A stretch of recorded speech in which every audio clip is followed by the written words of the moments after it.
Bismillahirrahmanirrahim. Assalamualaikum warahmatullahi wabarakatuh.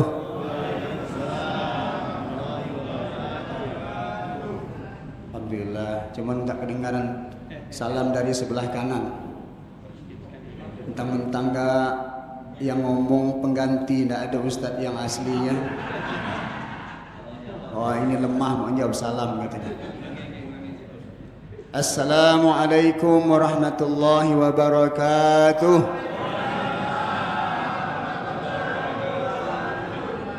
Alhamdulillah, terima kasih. Jadi salam dalam agama kita itu ada 3, Bapak Ibu sekalian. Yang pertama, salam yang memang wajib dijawab. Orang yang mengucapkannya sunnah, kemudian yang menjawabnya wajib.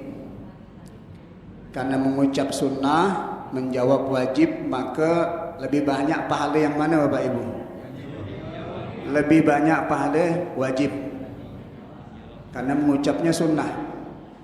Tetapi berapa banyak pun pahala yang didapat oleh orang yang menjawab akan kembali kepada orang yang mengucap salam. Karena mengapa? Karena menjadi wajibnya dia menjawab salam karena asbab ada yang mengucap salam. Itu yang pertama, salam wajib dijawab. Kemudian yang kedua, ada salam tidak boleh dijawab. Kalau dijawab malah rusak. Salam di mana ini? Nah, dalam sholat. Kalau saya tadi assalamualaikum warahmatullah, ibu bapak jawab waalaikumsalam, batal sholat. Kalau ada yang jawab tadi itu, tidak ada, batal sholatnya kalau jawab. Yang ketiga, ada salam bukan kita yang jawabnya. Kalau kita dengar orang jawab salam, kita lari, Bu. Salam apa ini? Ketika kita pergi takziah ke kuburan.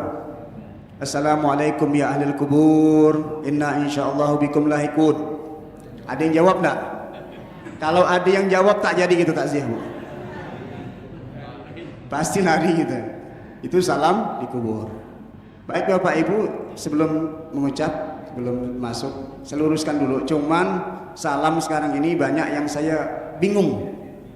Ada orang mengucap salam misalnya seperti ini. Assalamualaikum warahmatullahi wabarakatuh. Hi-nya dipanjangkannya. Entah dari mana rumusnya saya tidak tahu. Benar adalah Assalamualaikum warahmatullahi wabarakatuh. Hi-nya boleh dihidupkan tapi tidak boleh dipanjangkan. Karena dia bukan huruf mat. Atau diwakafkan assalamualaikum warahmatullahi wabarakatuh. Jawabnya juga begitu. Jawabnya banyak masih saya dengar waalaikumsalam warahmatullahi wabarakatuh. Padahal benar adalah waalaikumsalam warahmatullahi wabarakatuh. Baik Bapak Ibu sekalian, bismillah walhamdulillah wassalatu wassalamu ala rasulillah Sayyidina Muhammad bin Abdullah wa ala alihi wa sahbihi wa mawala amma ba'd. Allahumma rabbi israh li sadri wa yassir li amri wa hlul 'uqdatam min lisani yafqahu qawli. Subhanaka la ilma lana illa ma 'allamtana innaka antal alimul hakim.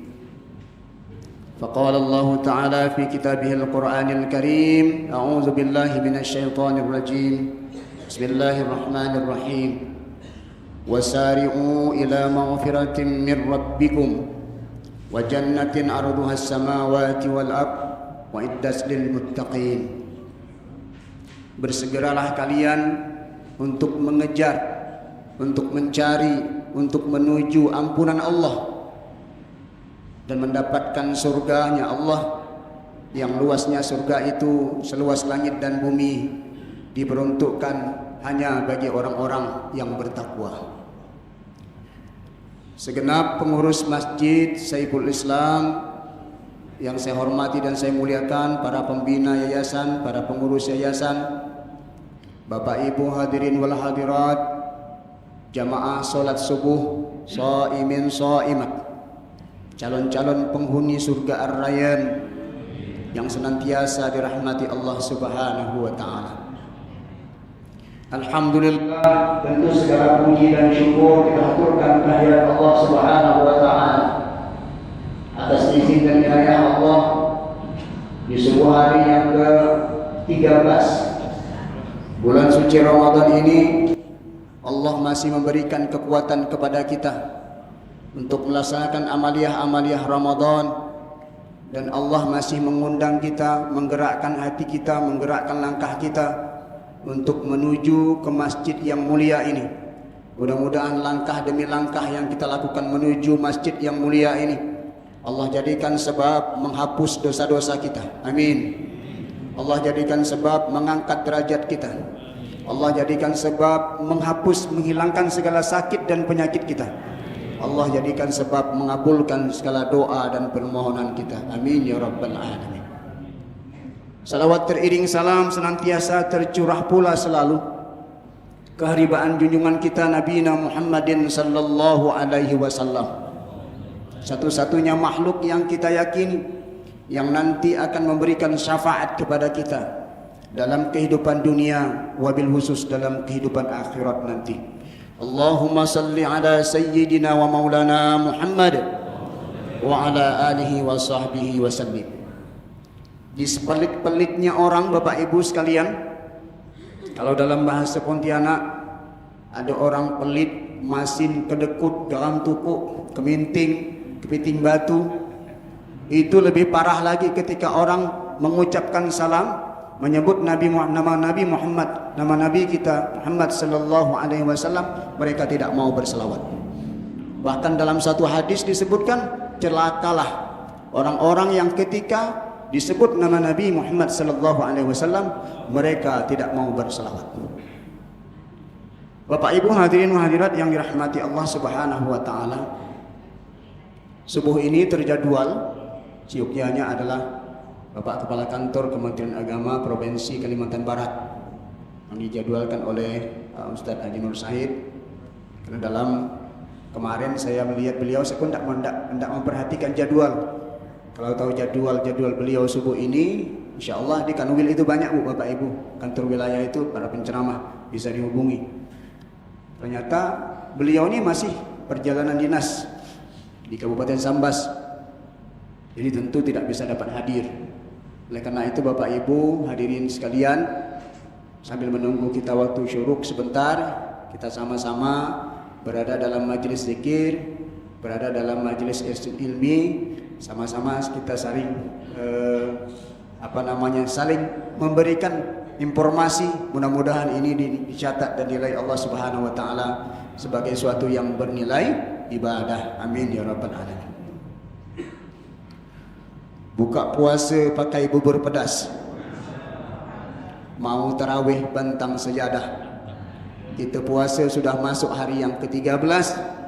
Mudah-mudahan segala amaliyah kita bernilai ibadah. Amin.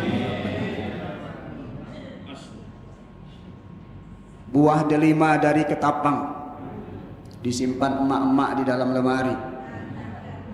Saya ini Bapak Ibu sekalian bukanlah penceramah yang kondang.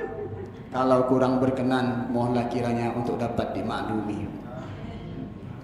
Bapak Ibu hadirin hadirat yang dirahmati Allah Subhanahu wa taala, Ramadan dengan amaliyah di dalamnya tentu sudah begitu banyak disampaikan oleh para ustadz terdahulu. Kalau saya perhatikan dari rentetan ustadz yang memberikan tausiah, Insya Allah mereka semuanya adalah merupakan guru-guru kita semuanya. Tentu kita berharap mudah-mudahan itu semuanya dapat menjadi pencerah buat kita dan dapat kita amalkan dalam kehidupan kita sehari-hari. Bapak Ibu hadirat yang saya muliakan, salah satu momen terpenting dalam bulan Ramadan dengan amaliyahnya adalah untuk melatih diri kita, melatih kita yang berpuasa, melatih kita yang melaksanakan amaliyah Ramadan. Yang pertama itu untuk menumbuhkan kecintaan kepada masjid, untuk melatih hati selalu terpaut kepada masjid. Saya yakin dan saya yakinnya frekuensi Bapak Ibu mendatangi masjid di luar bulan Ramadan itu syukur-syukur di sholat 5 waktu bagi yang bapak-bapaknya. Betul Pak ya? Ada enggak bapak-bapak di luar bulan Ramadan habis sholat isya iktikaf sampai jam 10 malam di masjid? Ada enggak Bapak Ibu? Ada, tapi jarang 1-2 orang saja. Adapun di bulan Ramadan ini udah habis kita melaksanakan sholat Isya, kita lanjutkan dengan tarawih, kita lanjutkan dengan zikir, kita lanjutkan dengan tadarusan Quran. Apa maknanya ini? Maknanya untuk melatih hati kita untuk selalu terpaut kepada masjid. Artinya kalau di bulan Ramadan saja orang tidak mau datang ke masjid, apalagi di bulan yang lain. Bapak Ibu yang saya muliakan, ini berat untuk hati terpaut kepada masjid ini. Kalau hati sudah terpaut kepada masjid, Bapak Ibu sekalian, dimanapun masjid, jauh pun dari rumah kita, kita pasti tergerak untuk mendatangi masjid. Betul nggak Bapak Ibu? Tetapi kalau hati tidak terpaut kepada masjid, walaupun dinding rumah kita berbatasan dengan dinding masjid, tidak turun kita ke masjid. Walaupun rumah kita berdempetan dengan masjid, tidak pernah hadir kita. Tetapi walau hati kita terpaut kepada masjid, dimanapun masjid kita pergi, azan berkumandang, tidak nyaman rasanya kita berjalan kalau tidak singgah memenuhi panggilan azan. Nah, itu hati terpaut kepada masjid. Maka berbahagialah Bapak Ibu sekalian, orang-orang yang hatinya terpaut kepada masjid, karena orang-orang yang hatinya terpaut kepada masjid ini salah satu golongan orang-orang yang dijamin oleh Rasul Muhammad sallallahu alaihi wasallam di yaumil qiyamah nanti. Mereka akan mendapat perlindungan langsung di saat perlindungan lain tidak ada. Jadi orang-orang yang terpaut hatinya kepada masjid ini luar biasa Bapak Ibu sekalian. Nah, oleh karena itu Allah Subhanahu wa taala di dalam Al-Qur'an surah At-Taubah ayat yang ke-18, Allah menyandingkan orang-orang yang hatinya terpaut kepada masjid adalah orang-orang yang beriman kepada Allah. Innama ya'muru masajidallah man amana billahi wal yawmil akhir. Adapun orang-orang yang memakmurkan masjid-masjid Allah hanyalah orang-orang yang beriman kepada Allah dan hari akhir. Nah, beruntunglah yang namanya Pak Makmur, disebut-sebut terus makmurkan masjid, Masya Allah. Jadi orang yang datang ke masjid ini adalah orang yang beriman kepada Allah. Para pemakmur masjid, orang yang beriman kepada Allah dengan hari akhir. Imam Ibnu Jauzi rahimahullah, beliau menyatakan ketika berbicara tentang pemakmur masjid, maka beliau menyatakan ada 3 aktivitas itu, kelompok yang dinyatakan sebagai aktivitas pemakmur masjid, aktivitas orang yang hatinya terpaut kepada masjid. Siapa itu? Yang pertama adalah orang-orang yang senantiasa mendatangi masjid. Orang yang mendatangi masjid ini, apakah dia niat beribadah kepada Allah ataukah tidak? Nah, itu urusan dia. Mengacu kepada hadis riwayat Imam Ahmad, "Idza ra'aitumur rajulu ya'tadul masajid fashhidu lahu bil iman." Kalau kau lihat orang biasa dia datang ke masjid, nongol wajahnya di masjid, ada di masjid, fashhidu lahu bil iman, maka pastikan dia sebagai orang yang beriman. Walaupun datang ke masjidnya bukan niat ibadah, ada saja ada. Lalu ada pertanyaan, Pak, apakah ada orang datang ke masjid dengan niat bukan ibadah? Ada Bapak Ibu sekalian, bisa saja. Ini pada masa Rasulullah dalam suatu hadis disebutkan di situ. Suatu ketika Rasul masuk masjid, ketemu sahabat yang lagi khusyuk nampaknya, berzikir, berdoa, diam di masjid. Ketika sudah selesai sholat, Rasulullah menghampirinya. Nama sahabat itu Abizar Al-Ghifari. Begitu sholat, habis sholat, Rasul menghampiri Abizar. Wahai Abizar, khusyuk benar nampaknya engkau hari ini.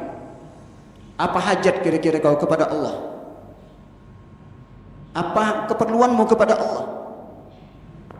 Ya Rasul, saya datang ke masjid ini bukan berzikir. Bukan berzikir. Lalu i'tikaf, bukan juga ya Rasul. Bermunajah, bukan juga ya Rasul. Lalu kau datang ke masjidnya untuk apa? Saya masuk masjid ini ya Rasul untuk menghindari penagih utang, katanya. Ini kiat Bapak Ibu sekalian. Jadi kalau punya utang itu, ada tukang tagih datang ke masjid, aman Bu. Karena saya yakin para penagih utang tidak akan masuk ke masjidnya. Iya Bapak Ibu sekalian. Ini pada masa Rasulullah. Bisa jadi juga sekarang begitu. Allahu Akbar. Bapak Ibu hadirin wahdat yang dirahmati Allah Subhanahu wa taala. Jadi orang-orang yang datang ke masjid walaupun dia bukan niat ibadah, pastikan dia sebagai orang yang beriman. Nah, sekarang ini Bapak Ibu hadirin hadirat yang dirahmati Allah Subhanahu wa taala, saya melihat betapa banyak orang-orang mengunjungi masjid itu yang dikarenakan memang terkagum-kagum dengan keindahan masjid. Saya beberapa waktu yang lalu ke Batam Bapak Ibu sekalian. Jadi di Batam itu ada Masjid Sultan Nasir kalau tidak salah namanya. Besar dan megahnya masjid tuh. Besar luar biasa Bapak Ibu sekalian. Ramai orang di sana. Masuk masjid salat sunnah, ketemu dengan takmir masjid. Iseng-iseng ngobrol. Bapak, saya bilang ini masjid yang begitu indah dan megah ini, kira-kira berapa dana dihabiskan untuk membangun?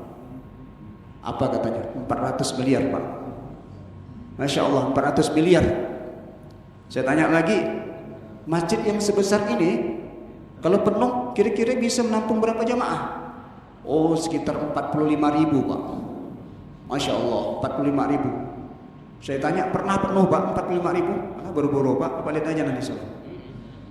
Gitu sholat asar, berkumandang sholat kita 1 sak lebih aja. Masjid yang begitu besar. Di luar sana banyak Bapak Ibu sekalian orang-orang selfie saja.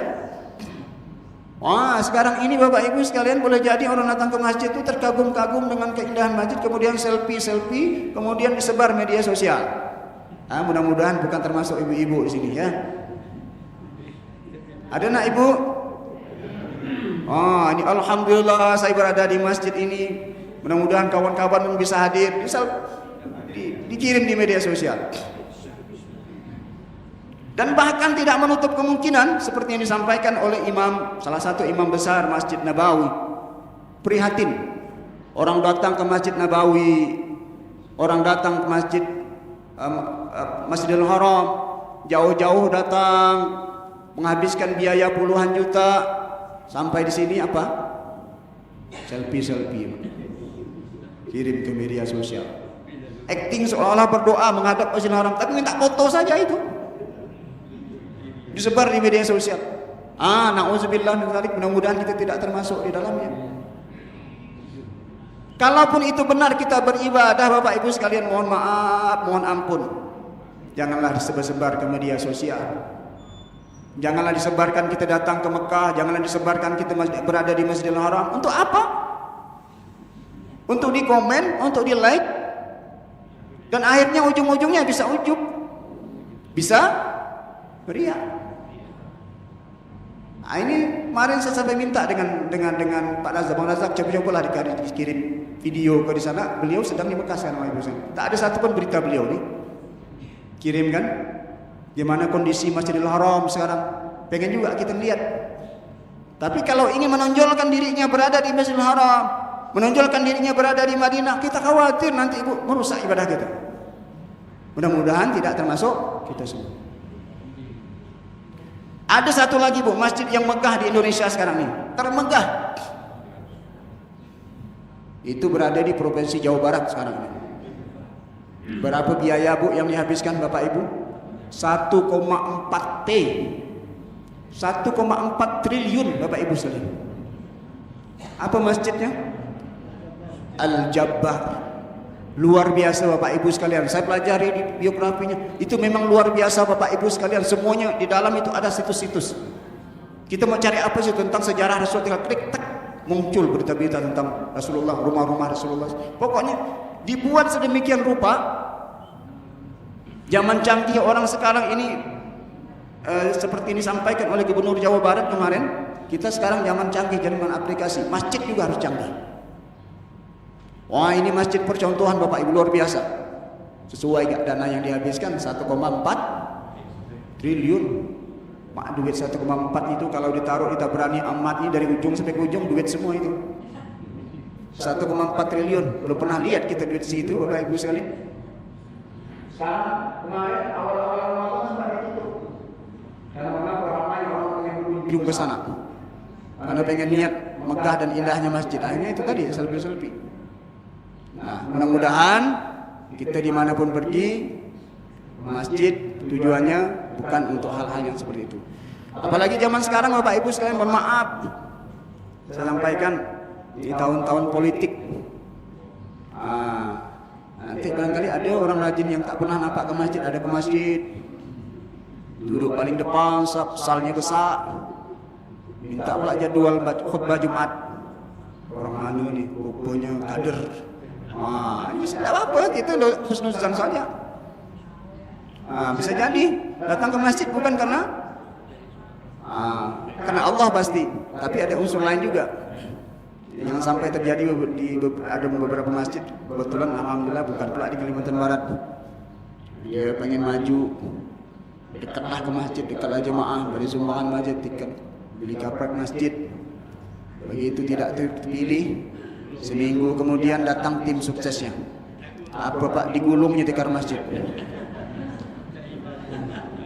Syukur bukan di Kalimantan Barat Pak Ibu. Kalau Kalimantan Barat pengen senengon mana masjid gitu Pak.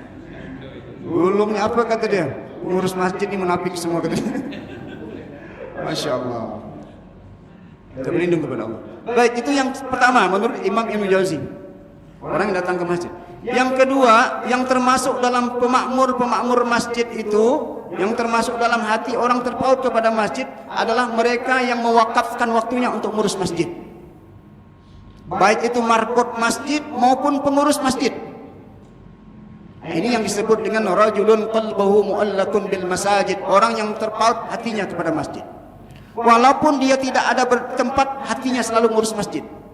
Apalagi memang yang mewakafkan waktunya untuk ngurus masjid, ngurus jamaah beribadah kepada Allah. Oh, luar biasa Bapak Ibu sekalian.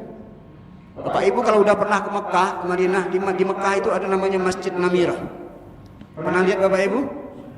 Masjid Namirah. Iya, di Padang Arafah. Itu megah dan indahnya masjid Bapak Ibu sekalian. Kalau musim haji itu kurang lebih 600-700 ribu jamaah ditampung di situ. Ini masjid yang didirikan oleh baginda Rasul Muhammad sallallahu alaihi wasallam untuk mengenang jasa seorang marbot masjid bernama Namirah. Ketika wafatnya Namirah ini tidak dikasih tahu kepada Rasulullah sallallahu alaihi wasallam, sehingga Rasul agak marah dengan para sahabat. Mana Namirah? Namirah sudah wafat ya Rasul. Kenapa tidak dikasih tahu kepada saya? Karena sahabat bilang ya, hanya ngurus masjid kok, bukan nggak terkenal benar gitu kan, nggak perlu dikasih tahu kepada Rasul sallallahu alaihi wasallam. Sehingga Rasul datang ke kuburannya, kemudian sholat di atas kuburannya. Inilah yang menjadi dasar kita Bapak Ibu sekalian.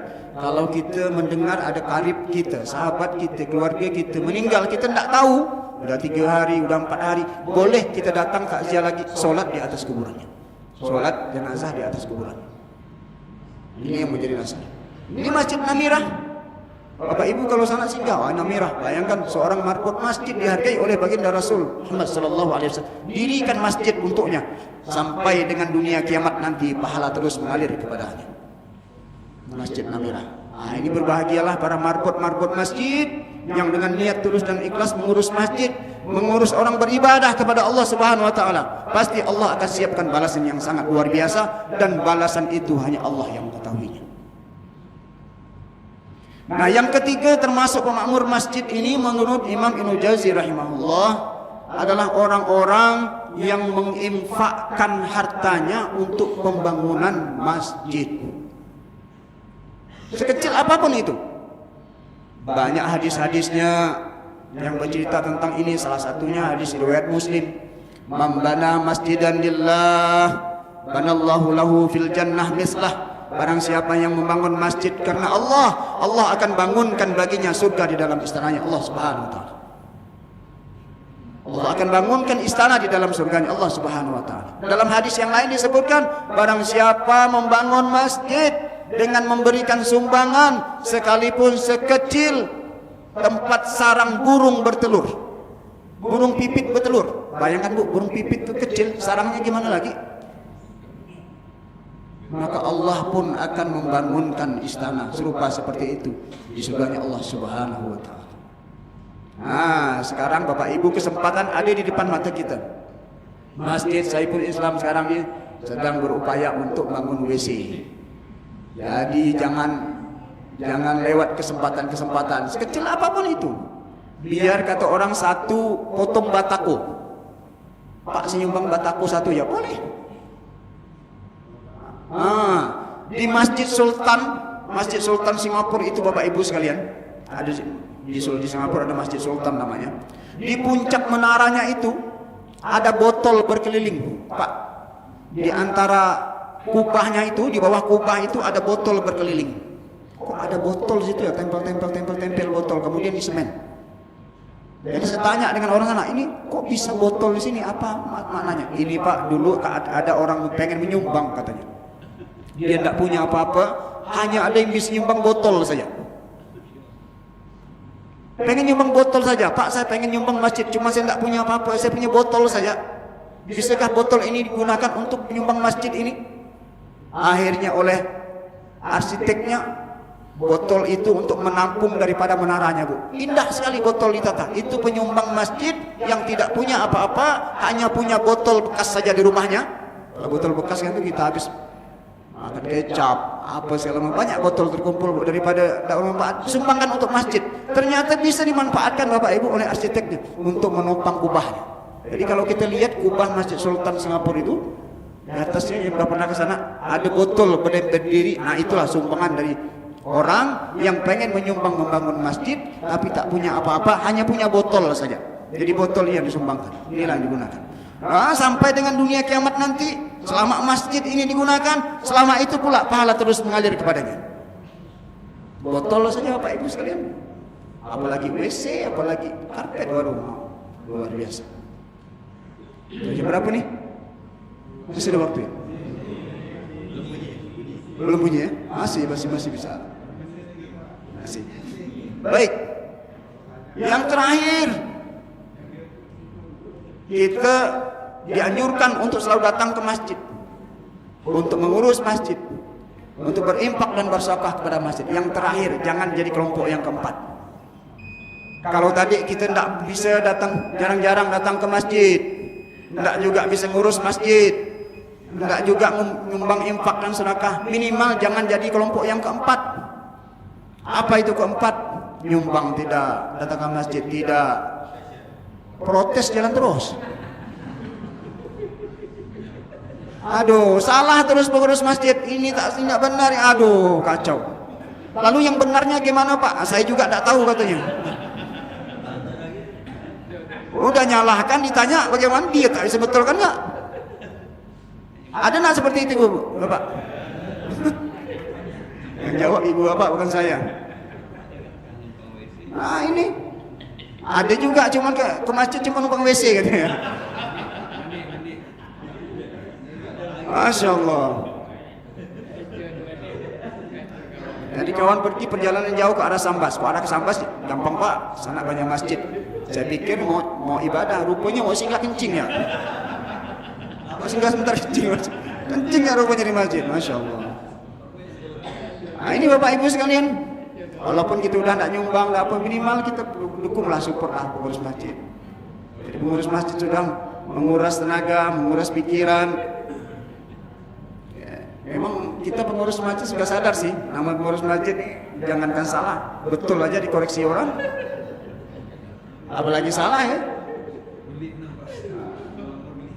Yang berikut, kalau masjid udah indah, masjid udah megah, jangan kita pamer-pamer dengan masjid. Karena salah satu ciri-ciri dunia kiamat itu kata Rasulullah Sallallahu Alaihi Wasallam, la taqumus sa'ah, tidak akan terjadi kiamat melainkan orang berlomba-lomba bermegah-megahan dalam membangun masjid. La taqumus sa'ah hatta yatabahan nas fil masajid, tidak akan terjadi kiamat melainkan orang berlomba-lomba bermegah-megahan dalam membangun masjid. Wa masajiduhum amirah wa hiya harabun minal huda, masjid megah dan indah tapi sedikit yang memakmurkannya. Ini hati-hati Bapak Ibu sekalian. Banyak orang berlomba-lomba bangun masjid. Ada masjid yang masih layak dipakai, masih permanen, dibongkar. Kenapa dibongkar Ustaz? Oh, udah kalah model sekarang masjid ini. Udah tak model lah. Masjid sekarang modelnya kayak gini. Model macam mana? Akhirnya 10 tahun, 20 tahun ke depan bukan model lagi, dirubah lagi. Padahal masjid sangat masih layak dipakai. Bapak Ibu sekalian, untuk melaksanakan ibadah sholat, masjid seperti ini cukup. Kira-kira menaranya di atas, kubahnya di atas, dipakai nak untuk sholat? Enggak, ruangan ini saja. Tapi orang berlomba-lomba dalam membangun masjid, bermegah-megahan dalam membangun masjid. Wa masajiduhum amirah wa hiya haratun minal huda. Masjid megah dan indah tapi jauh daripada petunjuk. Apa yang dimaksud oleh ulama masjid megah dan indah jauh daripada petunjuk? Masjidnya megah, pengurusnya orang-orang pintar, tapi pengurus dengan pengurusnya saling bertengkar dan tidak berteguran. Ini kenyataan Bapak Ibu sekalian. Bukan saya ngomong ini. Karena sekarang saya kebetulan di lingkungan pekerjaan itu juga salah satunya itu. Ada masjid udah dibentuk kepengurusan sekarang dianggap oleh pengurus yang lain tidak sah, buat lagi pengurusan baru. Jadi mereka punya dua kubu di masjid itu saling gontok-gontokan. Yang satu mengatakan pengurus itu tidak sah, yang satu mengatakan pengurus tidak sah. Akhirnya masjid jalan sendiri. Ada Bapak Ibu sekalian? Ada sudah mengurus masjid, sudah dibangun oleh pengurus masjid yang lama seperti ini. Ganti dengan pengurus masjid yang sekarang, ganti lagi bangunannya. Itu kan konsep dia. Apa konsep masjid itu? Kampungan doang. Pengurus masjid yang baru robah lagi. Hati-hati kita termasuk ke dalam yang tadi itu. Berlomba-lomba membangun masjid, bermegah dengan masjid, tapi tak mikirkan kemakmuran di dalamnya. Jadi kita berlindung kepada Allah Subhanahu wa Ta'ala. Bapak Ibu hadirin yang dirahmati Allah Subhanahu wa Ta'ala, mohon maaf barangkali ini saja yang dapat sampaikan. Mudah-mudahan bermanfaat sebagai pengganti tidak hadirnya Ustadz utama pada pagi hari ini. Mudah-mudahan apa yang disampaikan ini bermanfaat dan bernilai ibadah untuk kita semuanya.